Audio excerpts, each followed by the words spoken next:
오늘은 이사야 59장 9절에서 14절까지 말씀 묵상합니다. 59장 9절에서 14절 죄와 허물에 대한 깨달음과 회개. 선행절 1절에서 8절까지 하나님께서 선지자 입술을 통해 이스라엘의 총체적인 죄악을 지적하시는 기소장과 같은 말씀인데요. 하나님의 손이 짧아 구원하지 못함이 아니요 오직 너희 죄악이 너희와 하나님 사이를 갈라놓았다라고 선포하십니다. 이어 본문은 인간의 전적인 타락과 절망적인 상태를 깨닫고 하나님께 나아가 회개하는 이스라엘의 모습을 보여주네요. 그리고 모든 시대와 오늘날의 주의 백성과 자녀들, 교회에 대한 교회의 죄에 대한 고백이기도 합니다. 이제 주어가 그들에서 우리로 바뀌게 되는데요. 이는 하나님의 책망 앞에 마침내 언약의 백성들이 자신들의 그 비참한 실상을 깨닫고 동의하며 토해내는 참된 회개의 고백입니다. 스스로의 힘으로는 공평과 정의를 이룰 수 없으며 영적인 소경과 같고 짐승처럼 울부짖는 절망적인 상태임을 고백합니다. 이 철저한 자기부정과 회개와 겸손은 하나님의 용서의 은혜를 받는 근거가 됩니다. 9절에 그러므로 정의가 우리에게서 멀고 공의가 우리에게 미치지 못한 즉 우리가 빛을 바라나 어둠뿐이고 밝은 것을 바라지만 캄캄한 가운데 행함으로. 그러니까 이스라엘의 죄악에 대한 하나님의 책망과 지적에 대해서 선지자는 말씀 앞에서 자신을 비롯한 이스라엘 공동체의 죄악으로 말미암아 당할 재앙을 바라보면서 그 죄악을 회개하고 깨닫고 회개하며 자백하고 있는 것이죠. 자백, 그렇습니다. 죄를 자백하면 의로고 미쁘신 하나님께서는 불의에서 우리를 깨끗하게 하시고 용서해 주십니다. 정의가 우리에게 멀고 공의가 우리에게 미치지 못한다. 인간의 전적인 타락을 보여주죠. 필연적인 결과인데요. 선행절에서 언급하신 파괴적인 죄악들이죠. 피 흘림, 거짓말, 악한 계획. 그 결과로 인해서 하나님의 정의와 인간의 사이, 하나님과 인간 사이에 인간의 의지와 노력 그 어느 것으로도 극복할 수 없는 장벽이 되어 버렸습니다.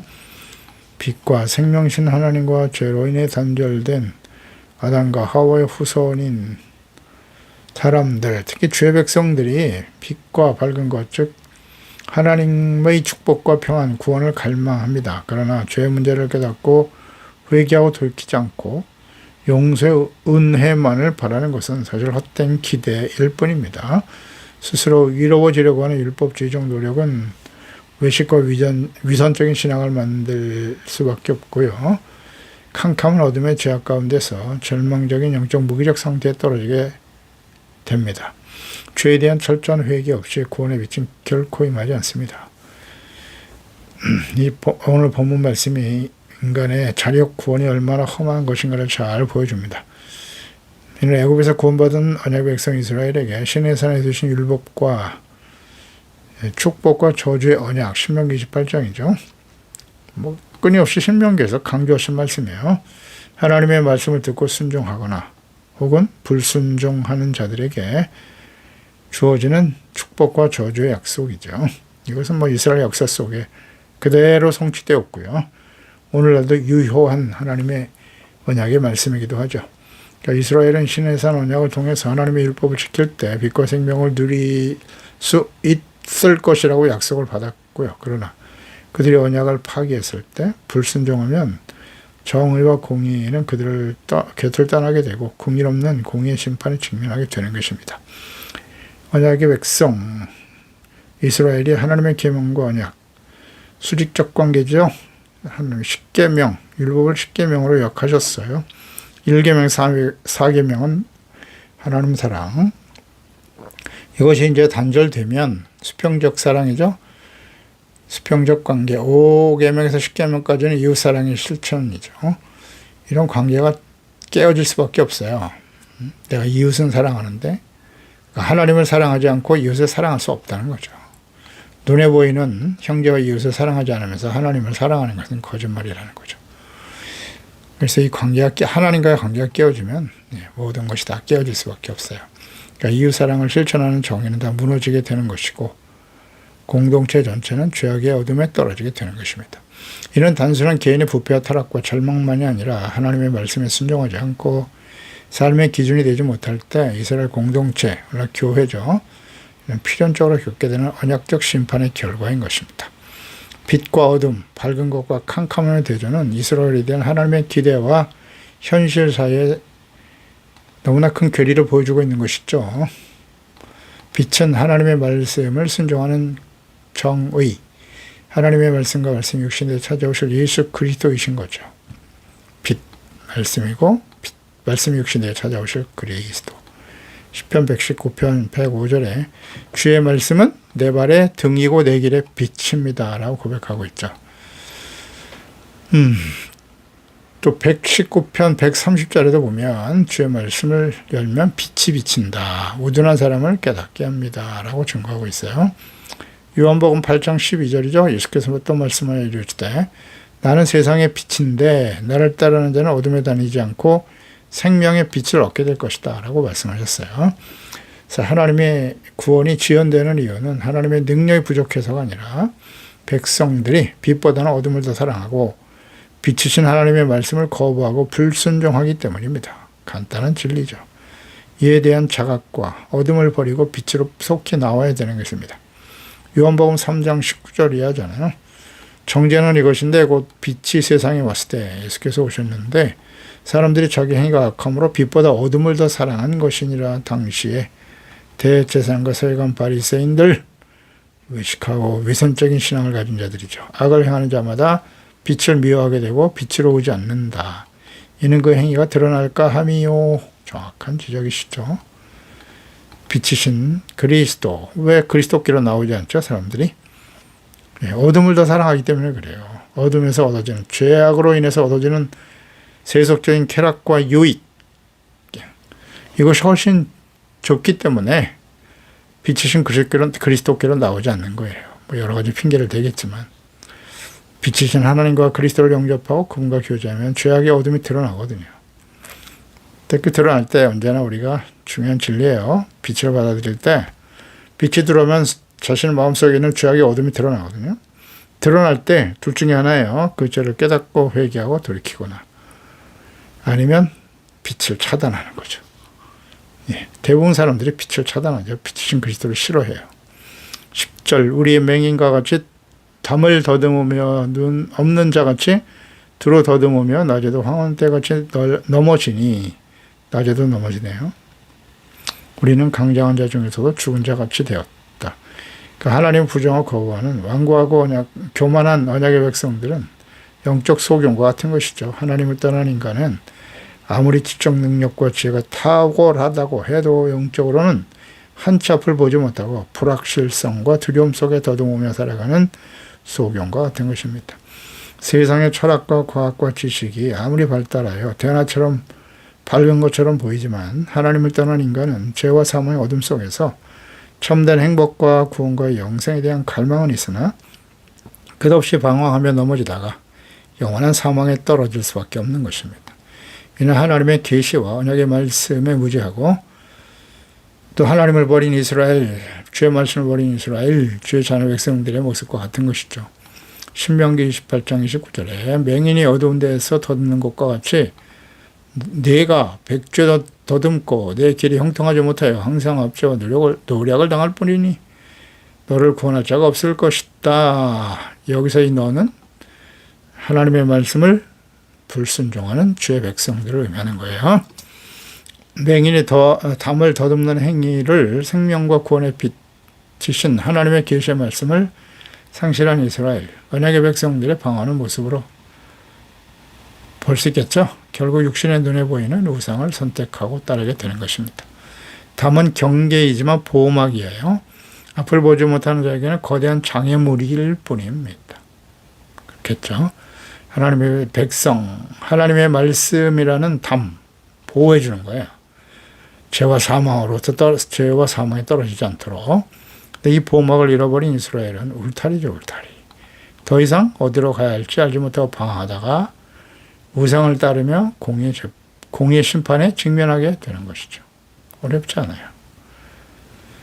울타리를 뛰어넘으면 약한 원수 마귀의 밥이 되고 마는 겁니다. 선제를 통해서 비친 하나님의 말씀을 전해 주었으나 그들에게는 무용지물이었다. 오늘 교회가 직면한 위기 역시 이와 같습니다.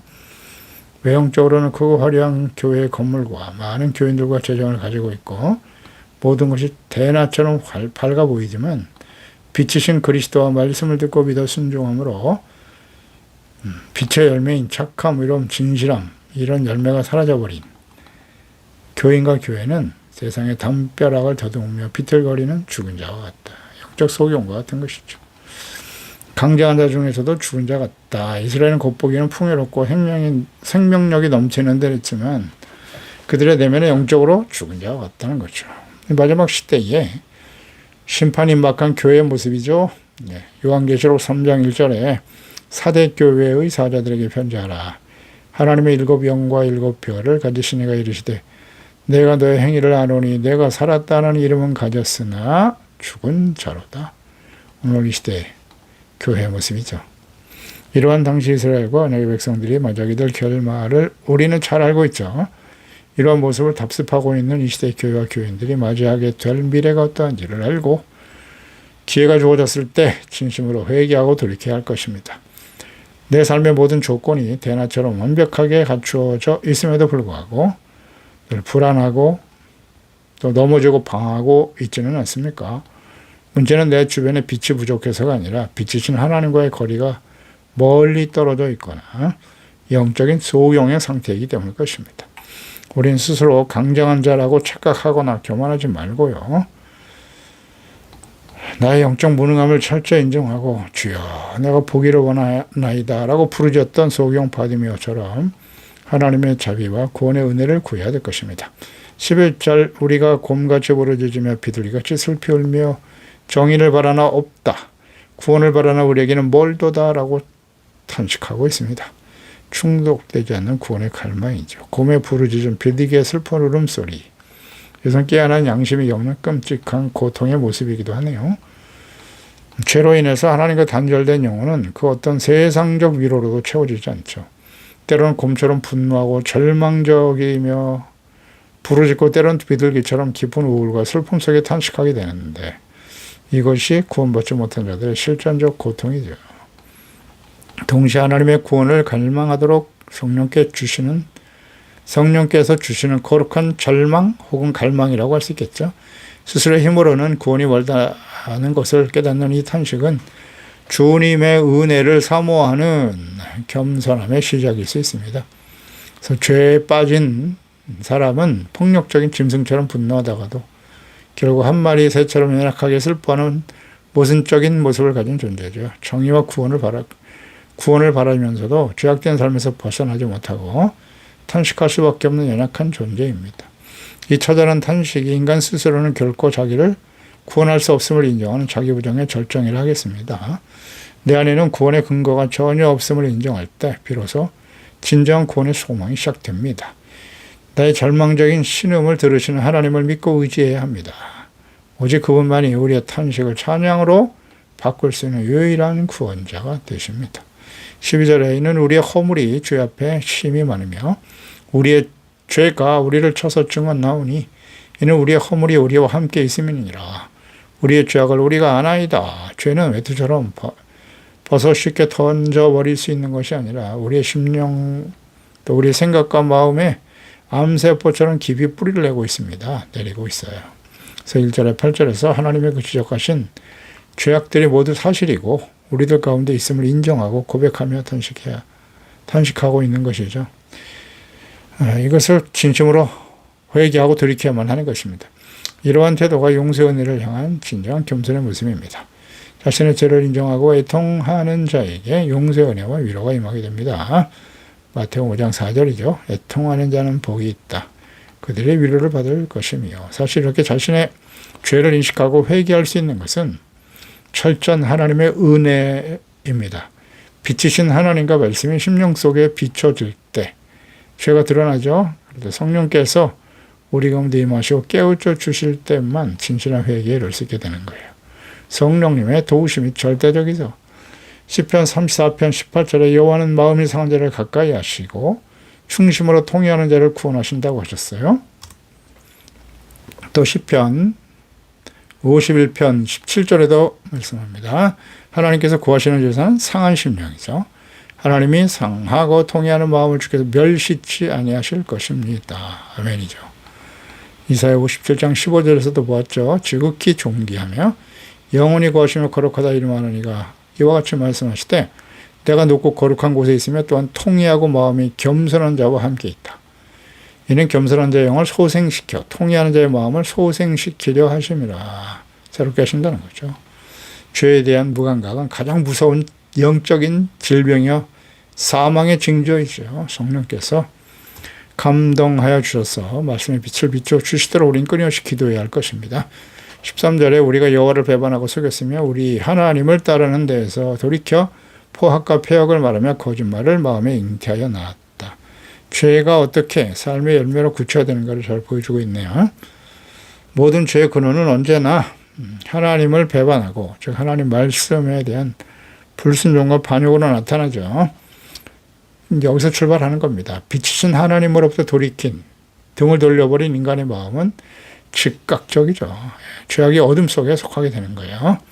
하나님을 향하면 빛 가운데 나가는 것이고 등을 돌리면 즉시 어둠입니다.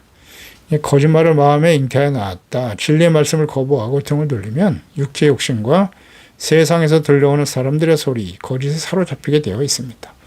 하나님께 등을 돌린 어둠이 가득한 마음은 분별력과 말씀의 기준이 사라진 상태이기 때문에 참과 거짓을 분별할 능력이 없습니다. 그래서 행동과 언어, 포악과 폐역의 말로 나타나게 되는 것입니다. 하나님께서 예수께서 마태복음 15장에서 입으로 들어가는 것이 아니라 마음에서 나오는 것이 사람을 더럽게 하는 것이라고 외식하는 자를 책망하신 말씀과 일치하죠. 마태복음 15장 17절에 입으로 들어가는 모든 것은 배로 들어가서 뒤로 내버려지는 줄 알지 못하느냐? 입에서 나오는 것은 마음에서 나온다. 보세요. 입에서 나오는 것들은 마음에서 나오는 거라고. 말이. 이것이야말로 사람을 더럽게 하는데 마음에서 나오는 것은 악한 생각, 살인, 간음, 음란, 도둑질, 거짓, 비방 이런 것들이 사람을 더럽게 하는 것이지. 씻지 않은 손으로 먹는 것은 사람을 더럽게 하지 못해. 라고 말씀하셨어요.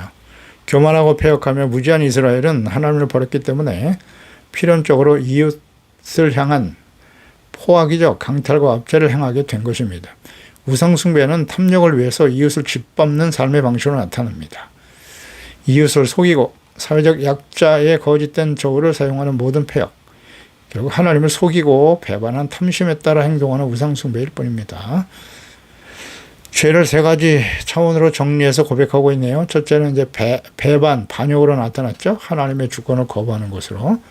또 하나는 속이고 불순종하는 하나님의 말씀에 대해서 하나님과 스스로를 속이죠. 그랬던 길로 나가는 것이고요. 또 죄악의 형태는 허위와 거짓으로 나타나죠. 진리의 말씀을 왜곡하는 것입니다. 그래서 마음에 잉태하여 나왔다. 진리가 되신 하나님과 말씀을 거부하고 배반하고 거짓을 마음에 잉태하여 나왔다. 그러니까 하나님의 진리의 말씀을 묵상하고 순종해야 될 주의 자녀들이 그 마음에 사탄의 씨앗인 거짓을 품고 있었단 말이죠. 이걸 날마다 묵상하고 생각하며 살아갈 때 결국 파괴적인 죄악된 행동으로 나타날 수밖에 없지 않겠어요? 거짓을 말하게 되고 하나님과 자신과 사람들을 속이면서 멸망의 길을 축복과 성공의 길이라고 확신하며 살아가는데 그 자체 거짓이죠. 베드로전서 3장 9절에 악을 악으로 욕을 욕으로 갚지 말고 도리어 복을 빌어라. 이를 위해 너희가 부르심을 받았다고. 우리를 부르시고 구원하신 목적이라고. 이는 복을 이어받게 하려 하심인데 그러므로 생명을 사랑하고 좋은 날 보기를 원하는 자는 원한다면 어떻게 해야 돼요? 혀를 금하라. 악한 말 그쳐라. 그 입술로 거짓을 말하지 말아라. 악에서 떠나 선을 행하고 화평을 구하며 그것을 따르라. 아멘입니다. 모든 사람과 더불어 화평과 거룩함을 따르지 않으면 그 누구도 하나님을 주를 볼 수 없다고 하셨어요. 14절이죠. 정의가 뒤로 물리침이 되고 공의가 멀리 섰으며 성실이 거리에 엎드러지고 정직이 나타나지 못하는 도다. 여기서 강조된 말씀이 정의, 공의, 성실, 정직 다 같은 의미의 말이겠죠. 하나님, 빛이신 하나님과 그리스도, 하나님의 말씀을 받아들여 순종하는 사람들의 특성이잖아요. 하나님의 속성이기도 하고요. 이것이 다 사라졌다. 이걸. 죄악으로 가득한 상대가 되었다는 것입니다. 진리와 의롭고 공평하신 하나님께 등을 돌리고 말씀을 부정하는 죄 백성들의 개인의 마음과 공동체, 정의가 뒤로 물리침이 되었다. 정의, 히브리의 미슈파트, 재판장의 생명이라 불릴 수 있는 중심이 되는 공평과 공정을 의미하는 거죠. 예. 재판은 바로 이 공평 정대함에 의해서 진행되어야 하는 거예요. 세상에서는 사법에 정의가 바르지 않아요. 자신의 이익과 명예에 집중되어 있죠. 대부분 그래요. 권력과 힘 있는 자들의 편에서 힘없고 연약한 자들에게 불의한 재판이 진행되는 것이 일반적인 모습이에요. 이건 모든 시대에, 오늘날 이 시대는 더더욱 그렇고요. 힘 있는 자들이 가난한 자들의 재산을 빼앗고 약탈하는 불법이 자행되어 왔어요. 오늘날도 비슷하죠. 자신의 권력과 이익을 위해서 힘 있는 자들의 편에 서 있는 거예요. 그래서 거리에 엎드러지고 말았다. 공정성에 의해 진행되는 재판은 거리가 아닌 성문 같은 사람의 왕래가 가장 빈번한 곳에서도 공개적으로 열리는데, 이 재판의 생명인 공정성, 성실, 이것이 거리에서 엎드러졌다. 부당한 재판이 자행되고 있었다는 뜻이에요. 세상은 어쩔 수 없지만 이 하나님의 나라 이스라엘이잖아요. 이스라엘에서 이런 일이 벌어진다는 거죠. 그러니까 하나님께서 탄식하고 계시는 거예요. 이것은 심판이 임박했다는 증거예요. 교회 안에서도 이런 성실과 정직과 공의가 사라지고 오직 자신의 이익, 세속적인 욕망에 사로잡혀 세속화되어져 버린 교회와 성도들의 모습, 교인들이죠. 성도는 그럴 수가 없어요. 시편 7절로 10절이야. 나의 방패는 마음이 정직한 자를 구원하시는 하나님. 보세요. 하나님은 어떤 사람 구원하신다고요? 마음이 정직한 자. 하나님은 의로우신 재판장이시다. 아멘입니다. 그리고 그 하나님은 매일 분노하시는 하나님이다. 이걸 바르게 알았기 때문에 다윗이 하나님의 마음에 합한 자가 될 수 있었던 거예요. 사람이 회개하지 아니하면 그가 칼을 가신다. 이렇게 고백했잖아요. 그의 활을 당겨 예비하셨도다. 회개하지 않으면 칼을 가신대요. 이 하나님을 인정하시나요? 믿고 두려워하고 있나요?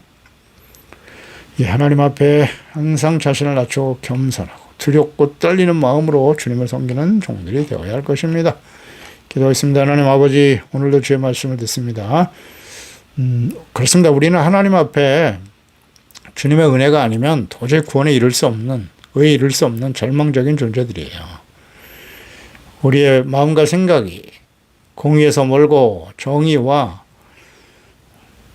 빛을 바라지만 죄악의 어둠 속에 영향을 받고 살아가는 것 또한 사실입니다.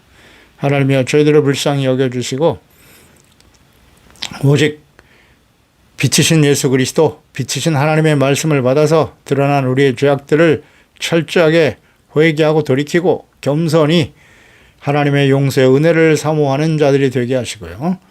주님의 말씀을 통해서 하나님의 뜻을 분별하고 깨달아 하나님의 말씀을 복종하며 두렵고 떨림으로 구원을 이루어가는 지혜로운 겸손한 하나님의 자녀들로 거룩함으로 깨어있는 저희들이 될 수 있도록 도와주세요.